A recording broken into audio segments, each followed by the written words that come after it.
वो अपनी जिंदगी में मशरूफ थी। फिल्मी दुनिया में एक के बाद एक पायदान चढ़ रही थी, साथ ही राजनीति में भी अपनी किस्मत चमका रही थी। ठीक उसी के शहर में वो अपने बिजनेस में व्यस्त था। जमा जमाया व्यापार बहुत अच्छे तरीके से कर रहा था। दोनों एक शाम पार्टी में मिले और पहली ही नजर में एक दूसरे को चाहने लगे।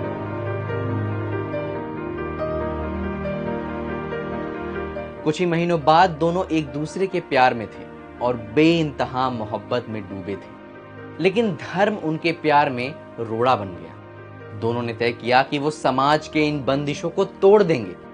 दोनों ने 2019 में तुर्की में जाकर शादी भी कर ली, लेकिन शादी के कुछ ही महीनों बाद लड़की घर छोड़कर चली जाती है और कहती है, मैंने तो शादी की ही नहीं, तो फिर तलाक कैसा। ये बात कहने वाली कोई और नहीं बल्कि एक्ट्रेस और टीएमसी सांसद नुसरत जहां है। नुसरत जहां और निखिल जैन की शादी साल 2019 में होने वाली सबसे चर्चित शादियों में से एक थी। दोनों की शादी की फोटोज सोशल मीडिया पर जमकर वायरल भी हुई थी।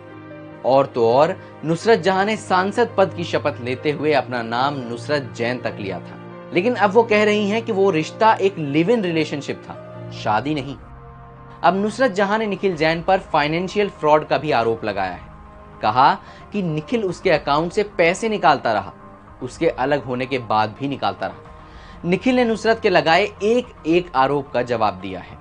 निखिल के मुताबिक नुसरत और उनके बीच पति पत्नी जैसे संबंध थे।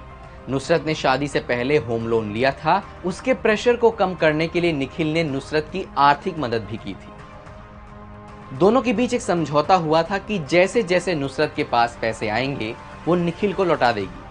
वहीं पैसे नुसरत के खाते से निखिल के फैमिली अकाउंट में ट्रांसफर किए गए हैं। साथ ही निखिल ने कहा कि वो नुसरत से शादी रजिस्टर कराने के लिए भी कहता रहा, लेकिन वो हमेशा उसे टालती रही।